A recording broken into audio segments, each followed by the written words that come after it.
मैं दुनिया में केवल इस्लाम से लड़ रहा हूं। मेरी दुनिया केवल इस्लाम है। मैं पूरी धरती से इस्लाम को खत्म करना चाहता हूं, और वो केवल इसलिए खत्म करना चाहता हूं कि यदि इस्लाम को खत्म नहीं किया गया तो ये पूरी धरती खत्म होगी। और इसकी गवाही के लिए किसी और की जरूरत नहीं है, हमें केवल और केवल कुरान को पढ़ना पड़ेगा। बहुत सारे लोग, अभी हमारे पूर्व वक्ता आचार्य जी कह रहे थे, वागीश जी, कि हिंदुओं के 4 दुश्मन हैं, लेकिन मैं समझता हूं कि हिंदुओं के केवल 3 दुश्मन हैं। एक हिंदू की अकर्मण्यता, एक हिंदू की कायरता और एक हिंदू का कमीनापन। ये 3 हिंदू के दुश्मन हैं। इन्होंने ही हिंदू को बर्बाद किया है। क्या हिम्मत थी मुसलमान की कि मुसलमान हिंदुओं से लड़ पाता? क्या हिम्मत थी ईसाइयों की कि ईसाई हिंदू को खत्म करने की सोचते? क्या हिम्मत थी कम्युनिस्टों की कि कम्युनिस्ट हमें खत्म करने की सोचते? और क्या हिम्मत थी सेकुलरों की कि वो भारत में पनप पाते? यदि मुसलमान ने यह सपना देखा तो इसका केवल एकमात्र कारण था, हिंदू अपने स्वार्थ के लिए लड़ता रहा, स्वार्थ के लिए मिटता रहा, कभी भी धर्म के लिए नहीं लड़ा।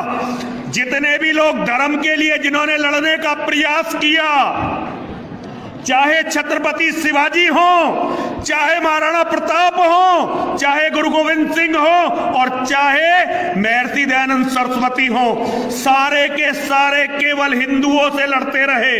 मुसलमानों से लड़ने का मौका तो इन्हें बहुत कम मिला, क्योंकि सारे हिंदू छाती खोलकर खड़े हो गए कि मुसलमान हमें बहुत प्यारे हैं। कितने दिन महाराणा प्रताप मुसलमानों से लड़े हैं, जरा सोचकर बताइए। कितनी लड़ाइयां शिवाजी ने मुसलमानों से लड़ी हैं, जरा मुझे सोचकर बताइए। गुरु गोविंद सिंह के सामने चमकौर की जब लड़ाई हो रही थी, 10 लाख का लश्कर था। गुरु गोविंद सिंह केवल अपने 2 बेटों के साथ और 40 खालसाओं के साथ लड़ रहे थे, तो उस 10 लाख के लश्कर में जो वजीर खान के साथ लड़ रहा था, 22 हिंदू राजा अपनी पूरी ताकत के साथ वहां लगे हुए थे, जिनका एक लक्ष्य था कि आज गोविंद सिंह का कत्ल करना है। जितनी भी आज तक फौजें लड़ी, अंग्रेज कितना आया इस देश में, हम ईसाइयों की बात करते हैं। वैसे तो मेरा मानना यह है कि अंग्रेज यदि इस देश में नहीं आया होता तो आज हम हिंदू के रूप में जीवित नहीं होते। और कितना अंग्रेज आया इस देश में? कभी भी इस देश में 1.25 लाख से ज्यादा अंग्रेज नहीं रहा। 1.25 लाख या 1.5 लाख, इससे ज्यादा अंग्रेज कभी नहीं रहा। हिंदुओं को गुलाम किसने बनाया? हिंदुओं को गुलाम हिंदुओं ने बनाया। हिंदुओं को कभी ना अंग्रेज हरा सका, ना हिंदू को कभी मुसलमान हरा सका। महमूद गजनवी जब अफगानिस्तान से चला तो उसके पास 20,000 लोग थे, और 20,000 लोग उसने कैसे इकट्ठे किए? उसने अफगानिस्तान में डुगडुगी पिटवाई। सारे राजा नहीं था कोई महमूद गजनवी। भारत पर राज करने से पहले इस्लाम का कोई राजा नहीं था। जिसे ये खलीफा कहते हैं, वो खलीफा केवल लुटेरों का सरदार हुआ करता था। अरब की अर्थव्यवस्था केवल मसाले बेचने और डकैती लूटमार पर आधारित थी। पूरी मेरे पास इसकी थीसिस है, कभी अगर ईश्वर ने समय दिया तो मैं दुनिया के सामने इस विचार को रखूंगा। जैसे नेवी, एडमिरल कौन होता है, नेवी कौन होती है?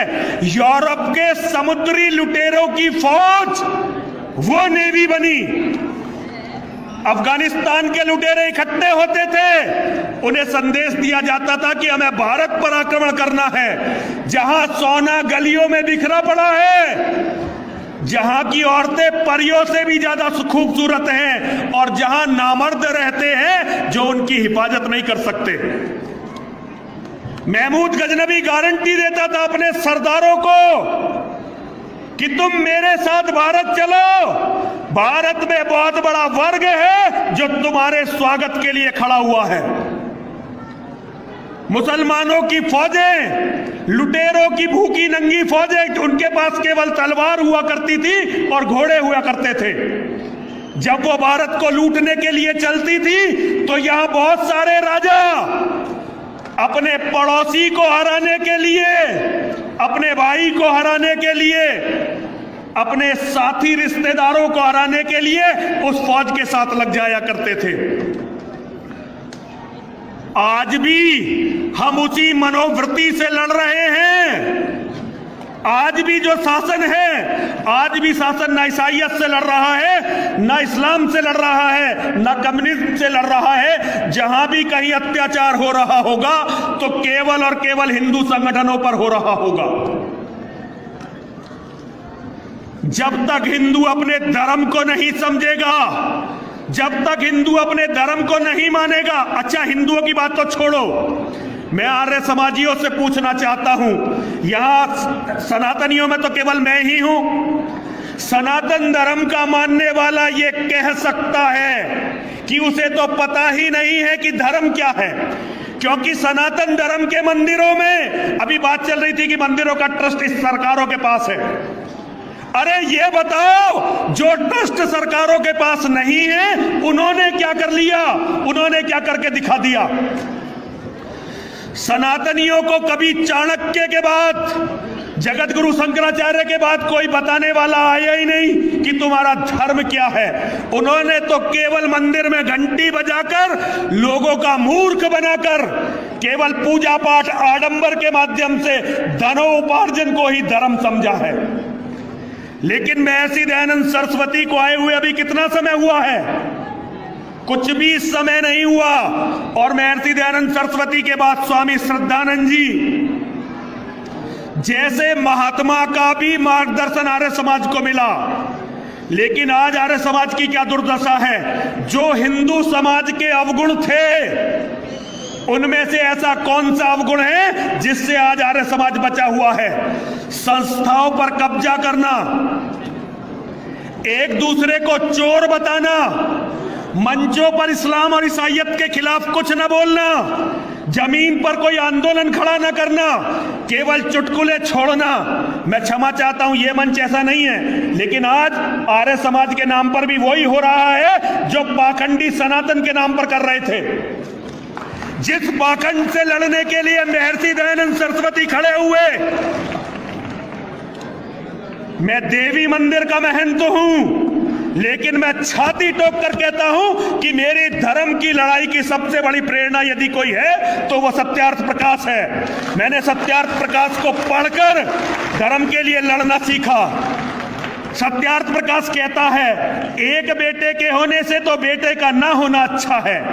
कितने आर्य समाजी हैं आज जिनके 2 बेटे हैं? मैं सबकी बात नहीं कर रहा, लेकिन जनरली जिस बीमारी से आज से आर्य समाज के जन्म से पहले जिस बीमारी से सनातन धर्म ग्रस्त था, आज आर्य समाज भी उस बीमारी से ग्रस्त या तो हो चुका है या होने जा रहा है। जो समाज आत्मचिंतन नहीं करता और जो समाज प्रगति की तरफ नहीं चलता, वो समाज नष्ट हो जाता है।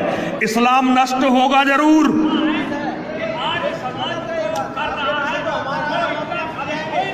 ये मुझे मत समझाओ, ये मुझे मत समझाओ महाराज मुझे मत समझाओ। ये समझाओ उन मुसलमानों को। एक मिनट स्वामी जी, एक मिनट। आपसे कम आर्य समाजी नहीं हूं मैं, आपसे कम आर्य समाजी नहीं हूं, और आप बात को पकड़ने का कोशिश करो कि मैं क्या कह रहा हूं। मेरी बात काटकर आपको कुछ नहीं मिलने वाला।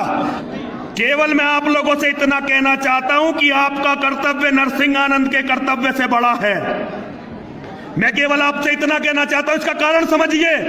अभी महर्षि दयानंद सरस्वती के शरीर को पूरा हुए कितना समय हुआ है? महर्षि दयानंद सरस्वती ने सत्यार्थ प्रकाश लिखा, 13वां समुल्लास ईसाइयत पर लिखा, 14वां समुल्लास इस्लाम पर लिखा। क्यों? क्योंकि उनका कारण था, वो चाहते थे कि हिंदू धर्म में आप सारी विसंगतियों को दूर करो और उसके बाद धरती से ईसाइयत को और इस्लाम को खत्म करो। कितने आर्य समाजियों को आज ये याद है कि हमारा लक्ष्य इस्लाम को खत्म करना, दुनिया को आर्य बनाना है।